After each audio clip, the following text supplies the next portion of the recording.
So we're learning Kuntras Achren, the kind of addendum to the Tanya. It's section 5 of the Tanya, technically. Essay 8, we're using the lessons in Tanya now, page 387, the last paragraph. The Alter Rebbe taught us that the avodah in post the time of the Mishnah and the Gemara, the emphasis should be on tefillah, on prayer, not on Torah study. That's the way it was. Not that it should be. That's the way it was. And he explains, he doesn't explain at length here in this letter, but he explains it elsewhere. We have actually learned in different letters in the Igeres HaKodesh that over there in the Igeres HaKodesh he puts the emphasis also on tzedakah, that the avodah b'zman hazeh is tzedakah. Here he emphasizes the avodah is tefillah, because over here he's not talking about tzedakah. He's talking about Torah and tefillah. So in that scenario, the virtue and the way to go during Zman HaGolus is tefillah. When you include tzedakah in the equation, I believe the ultimate is tzedakah. But again, tzedakah is a maisa, an action. Tefillah is prayer. Torah is limud. So you have learning, praying, and giving. So there are three different platforms. Tzedakah, yes, it's true. In Chassidus it says that the pasuk says v'hoya ma'aseh hatzedakah. I think one of the Igros Kodesh and Igeres HaKodesh began with that part of that verse, and the act of tzedakah shall be.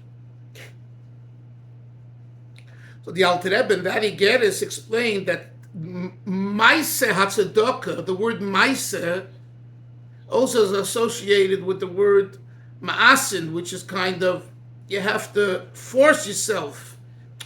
There's the element of kabbalas oil in the act of giving tzedakah. You like it, you don't like it, you feel good, you don't feel good, just do the mitzvah of tzedakah. So in other words, in tzedakah the emphasis is the maisin. The maisin being the act, the kabbalas oil. In tefillah, in prayer, it's not about kabbalas oil. I'm not talking about now you should daven the minyan and then hear the chiyuvim. I'm not talking about the idea of prayer. The idea of prayer is very it's not you're forced into prayer. If you feel that you need something or want something, you pray, please give me this. So the underlying theme in davening is, as Chassidus Chabad calls it, milmata lemaila, from below to above. What does it mean from below to above? It's generated by your situation on the ground. And that's why there are days when you get up and you daven and you're elated, and days you're just so tired or so uninterested. In other words, there is no equanimity in tefillah. Someone who goes about their tefillah with equanimity is not davening. It's not davening. It's being robotic. And, it's like, do this and do that. They say at the Amid of the Chazan stand, it says, Da lifnei miata omed. Know before who you're standing. Sometimes it says, kan tzarech, over here you need to do this and do that. So Hasidim in general kind of laughed at that, belittled it. It's like, here you need to jump. Here you need to pray. Here you need to cry. It doesn't work that way. Now, please understand that, when you're giving instructions, whether, there are people who need instructions. So you give instructions. It's like, I don't know how it's by you guys in shul, but in our bima here, the Chabad shul here, I just saw it last night. The laws of Kriyas HaTorah are printed out under the plastic of the cover of the bima, so that when the Balkaira reads the Torah, in case he has a shaila, I guess he can quickly look into the paper. That's a technical thing, and of course it's halacha. But tefillah it's not robotic. It don't go together. People make this. It's a mistake. It's such a big mistake. Tefillah is the movement and feelings of your heart. I told you. I've told you this many times, but I repeat it because it makes it clear. There was this chassid, Reb Shmuel. He was called Shmuel the Schneider, Shmuel the tailor. He came from Russia, from Moscow. Came to America, to Crown Heights. And in his old age, he was already, half senile. He wasn't, all there. And he would wear his tefillin going into night, because he didn't realize it's day, it's night, and for whatever. So the Bachurim 770 said, Reb Shmuel, it's Shei Nacht. It's already night. You need to take your tefillin off. And he would answer them with his good, thick Russian Yiddish accent, and he would say, in English, if you're davening to the stars and the moon and the sun, you're all right. You are all right. I have to take my tefillin off, because it's not light outside, it's dark. But if you're davening to Hashem, what's the difference? Now, halachically, of course, that doesn't add up. It's wrong. We know that. But in concept, he is so right. In concept, he's so right. So someone's going to tell you, you're kvetching too much at davening. You're crying too much. You're laughing too much. If they're coming from a place, and this addresses what Moshe said many years ago, and I always bring it back to the table because it's important. If you're crying on Rosh Hashanah and Yom Kippur is because you were told you have to cry, then cut it out. Just cut it out. Excuse the expression, go take an X-Lax tablet. Come on. What are you? You're such a faker. Like, don't be an embarrassment to our religion. But if you cry, and if you're, because you feel I'm saying, something inside, then there's no time, there's no limit, there's no sheer. This Shabbos, I was in Long Beach, New York, at the Young Israel. I told you, I think. So I spoke about the Rebbe and Rebbe Soloveitchik, and pretty much more about Rebbe Soloveitchik. So when I spoke and I got really into it, the whole place was silent. You couldn't hear a pin drop. And they were all glued and just looking at me, and I was looking at them. And I said to them that the brisk from which Rebbe Soloveitchik came from and represented, not the brisk of Yerushalayim, which also is brisk, and they contend they're the real brisk, and Soloveitchik of New York is not the real brisk. But anyway, so I said that he tells over a story. The Rav himself tells over a story that's printed in his Svarim and the Svarim about him. That once in the townlet of Chaslavich, where he was raised, and where his father was the Rav of he contends it was a Chabad shul. But the Rav was a Litvak, a Masnagit, and in this case it was Moshe Soloveitchik. And he would always say, the Rav would say, this was a payback to the Soloveitchiks and the Masnag, and because they didn't sign the excommunication letter against the Balatanya and the other tzaddikim, the other Hasidim. So they were rewarded that they would be the Rabbanim in the Lubavitcher shul, in certain Lubavitcher shuls. And one of them was in Chaslavich, where he said that the Rabbanim were always Litvaks. But the Mispalim were Lubavitchers, and I assume it was a Nusach Hari Shul. It wasn't a Nusach Ashkenaz Shul. Which, by the way, just for the record, I know you guys like the history a little bit. We had this even here in America, in Brownsville, where Yisroel Klatskin's grandfather was a shtickl bal tefillah in a Chabad shul, which I went to see, but it doesn't stand anymore. Because it's now projects, and the entire area was turned into like a midrachov. But when I went out there, probably now about 5 to 10 years ago, that's the way it was. But over there was a very big, it used to be shul, because the Brownsville was called the Yerushalayim Shel America, Jerusalem of America. So I was writing about something and then documented it. So I wanted to see this prominent Anshe Lubavitch, I think it was called Anshe Lubavitch, Anshe Lebovich, whatever they called it, So who was the Rav? The Rav of the shul in the 1930s and 40s was a Litvisher, a Talmud Chacham, a Goin, and he was very good with the previous Rebbe, but he wasn't a Chassid. And the shul was Anshe Lubavitch, Nusach Hari. So it was the same way in some shtetlach and some shuls. So Moshe Soloveitchik was the Rav in this shul in Chaslavich. And who was the Baal Tokeya? The Baal Tokeya was a Chassidish Yid, a Chabad Chassid.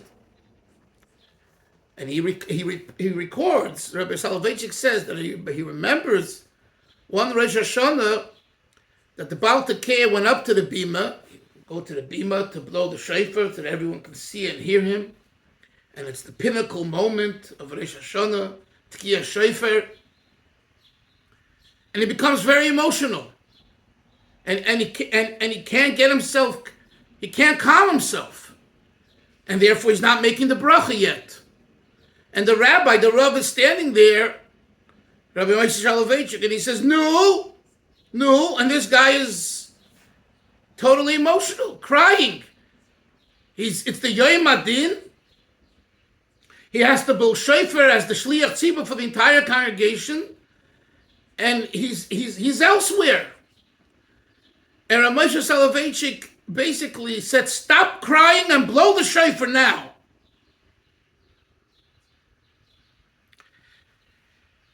I don't know if it was the Rav or Rabbi Moshe who said it, compared it to the taking of the lulav. Make your brachas, no. And he based it on a Rambam, like the Brisker, that there's a chiyuv. The act is what counts, not the emotions. So there's no place for emotions here. That's a very, very not Litvish. It's a very Brisker mahalach.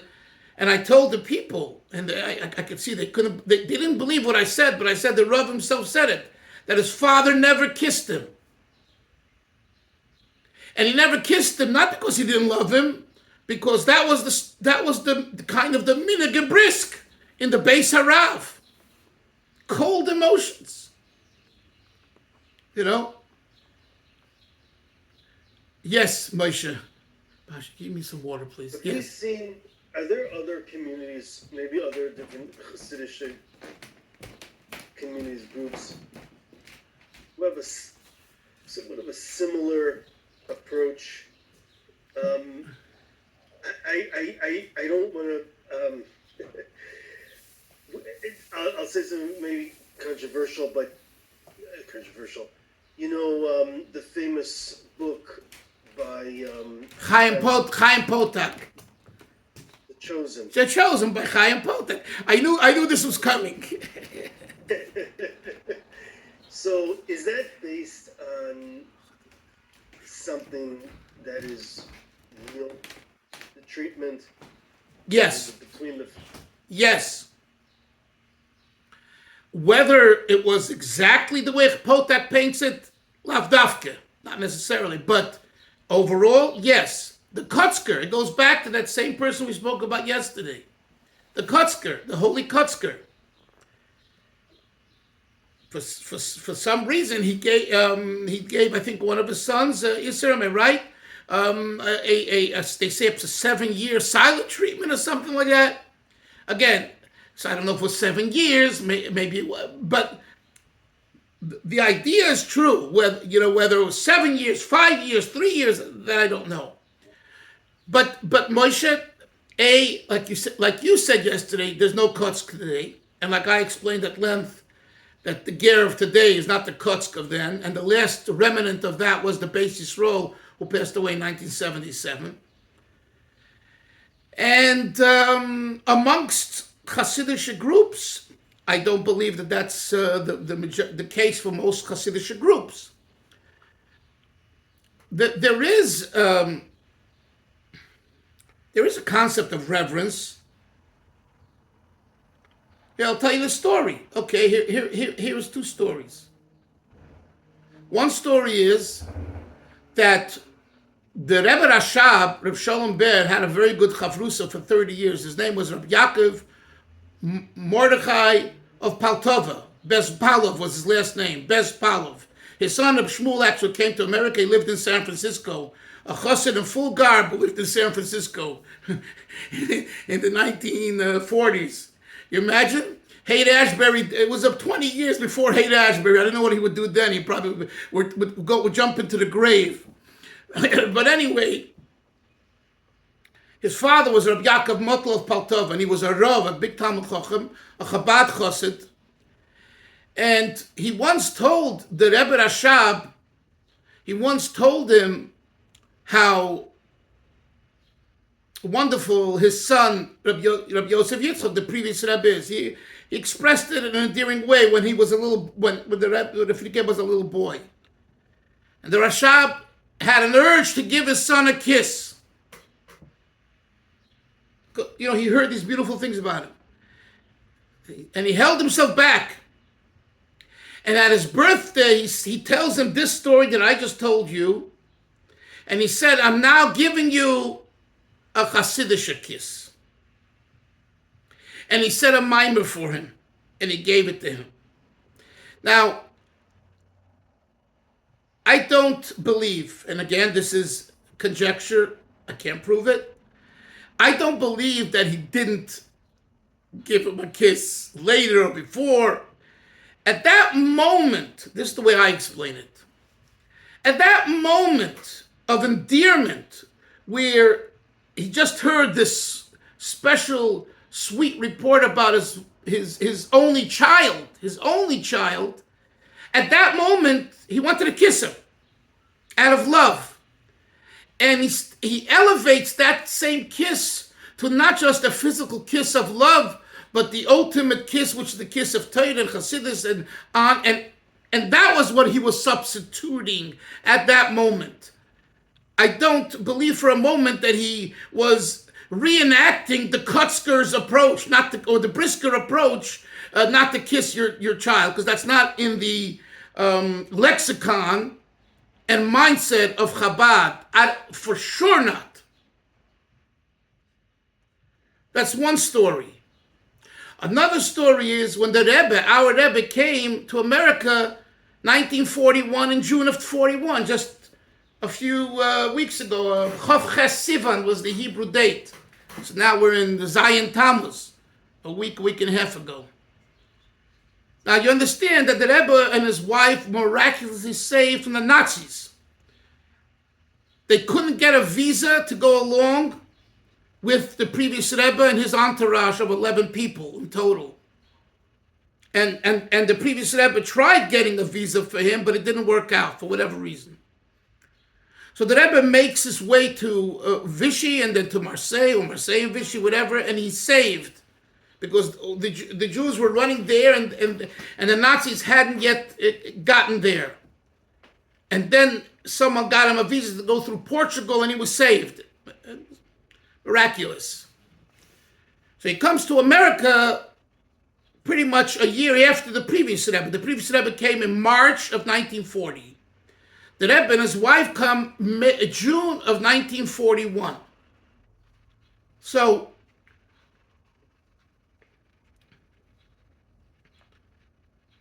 and I heard this, I'm going to tell you now, from someone who was in the room in 770 in the time. that the night before the Rebbe, everyone knew he's arriving at the port. The previous Rebbe called in his older Hasidim, Reb Shmuel Levittin, Rabbi Yisrael Jacobson, Rabbi Simpson, Rabbi Rifkin, Rabbi Kazanovsky, a group of them. The Talmidim of the Rashab who made it to America and who were like the ones who established for the previous Rebbe Chabad in America from the 1920s on. Okay. Kazanovsky came in 1923. Simpson came in 1920. Also 23, I think. Levitin came in 38, and Jacobs came in 26. But they were there way before, so they laid the groundwork. Anyway, and he tells them, tomorrow my son-in-law is coming. You should go greet him at the port. He's a Yid that knows Bavli, Yerushalmi, with all the commentaries. And he knows all printed Hasidic Svarim. I heard a few versions of exactly, but this is basically, he's a going and learning. And he's worth going to greet. So you would think, after surviving the Nazis and escaping, and here is a person who has now been known that he is genius of geniuses, and he comes and the door opens up in the taxi or the car that went to bring him, and he comes to 770. That's where he stayed until he found they got him an apartment on President in New York in Crown Heights, in a building on the 3rd or 4th floor. Or he got himself the apartment, I'm not sure. But anyway, you would think, what's the first thing he does? He goes to see his father-in-law, the Rebbe. This isn't just a son-in-law, father-in-law, he's a Rebbe. And our Rebbe considered him a Rebbe. Just look at any Sikha. I mean, he considered him a Rebbe like no one before in history. There's never been a son-in-law that was more dedicated to a father-in-law than this, our Lubavitcher Rebbe. This I say, and I take full responsibility. And I could document it 100,000 times. When the Gemara speaks about the rabbi tying the shoes of the Rebbe as apprenticeship, our Rebbe, that's what he did thousands of times. I don't mean literally tying the shoes, but take a look at 1949, the pictures where they came to do the citizenship with the previous Rebbe. It's online. There are pictures of it. And you take a look that it wasn't the older brother-in-law who was in the office. It was the Rebbe who was with his father-in-law. And look at the way he's holding his hand. You have to look at it. And it's also on video. You can see it on video too. They also have video of it. And you'll see that the endearment is superior, really superior. So after everything I said and everything, after this is the case, the previous Rebbe gives notice he doesn't want to see his son-in-law today. A day goes by, the next day, again, he's not ready to see him. A third day, he's not ready to see him. On the 4th day after, the 3rd or the 4th day after he came, he saw his son-in-law and his daughter. Very, very strange. Right? Isn't it strange? I think it's strange. And again, I don't know who said it and who asked, but the understanding was that the Frierdiker Rebbe said, and remember, he wasn't in greatest of health. It was too emotional for him. And he needed like 2 or 3 days of calmness. In other words, you've arrived. You are on American soil. You're here. That is so overwhelming. And, and I know some of the Babbages, when they'll hear this, they'll say, well, Mayach Shalat Alev, mind over matter. Control your feelings and greet your son-in-law and daughter who just survived. That's his cheshbon. I don't know. I'm a simple man. Little guy. I don't know. Fact is, the facts are the facts. In other words, it doesn't make sense that he wouldn't see him because he doesn't love him. You understand?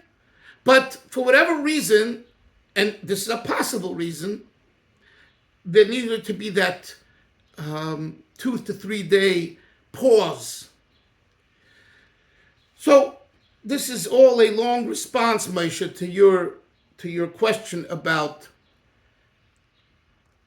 there were, whether it's by the Rashab, the story with the Rashab, the story of the previous Rebbe, there were these times when the emotions were put on hold or harnessed, but not as a shita. Do you understand? There's no shita in Lubavitch, in Chabad Hasidus, to not display emotions. It's not a shita. And I know this personally, since we're speaking and we're bringing here. I know this because my mashpir, Rabbi Yoel Khan, was known as the intellect of the intellect, the genius of the geniuses in Torah B'chalal and in Chassidus especially, right? And if you ask many students and many mashpiyim, many people that you meet in Eretz Yisrael, I know some of them will say, well, yeah, he's a genius, but, I couldn't develop a relationship with him. He was too intellectual. I'm not that way. Or, he gave me a cold shoulder and stuff like that. And I can tell you as an insider, as someone who, in a sense, spent time in his house, not just in his classroom. It's completely wrong. There's a time for a shiur. There's a time when a person is totally lost in thought. And that's not the time of kissing and hugging. I'm sorry. It's just you're in a different world. There's right. Those that do 10 things at one time don't do anything right. But so many times he expressed physical maneuvers, I don't know the wrong word, physical aspects of love and kiruv that I felt that shows he's a very warm person. You just need to know how to get in. Do you understand? And this is important because it comes up today, with the youth. My Rebbe, my teacher, my father, and my mother. Maybe your father is so busy running around to make parnosa that he's hardly home. You think he doesn't want to be home? He doesn't want to do the homework with you? He doesn't want to cuddle up with you on the couch? Of course he wants to. But he's overwhelmed. So it's not fair to box someone into the the cold emotional style. Again, does it exist? Absolutely. So that's my long answer, Moshe. And you got me to Fabreng again today, Baruch Hashem. Which is important because these ideas that we're discussing are very important to Yiddishkeit and also to Chassidus, and also to us as parents, grandparents, and leaders, in the community. If there's a doctor, imagine a physician that shows, so much kiruv and love to patients. There needs to be a distance. He's the physician. Otherwise, they become pal with you. And they want you to do things that you shouldn't be doing. And they want to tell you what to do. And it becomes a mishmash. A teacher, a leader, a doctor, a rabbi, a person in a authoritative position needs to remember that. And like what I always would say to my kids, I am not your friend, I am your father. Doesn't mean I'm cold, I'm far from cold, but I'm a father. A father is a father. A friend is a friend. I don't know if you guys agree with that, but I think it worked for me, in a certain sense, I think, Baruch Hashem. Any comments from the peanut gallery here? I didn't know what Nosfer was referring to, having not read The Chosen. You have not read The Chosen? In school, they didn't make you read it? Oh, I read a lot in school, but not The Chosen. Wow. So okay, whatever. But you've heard about it, right, or not? I certainly have heard of it. I heard the author, and I think they made a movie about it. Of course. Yeah.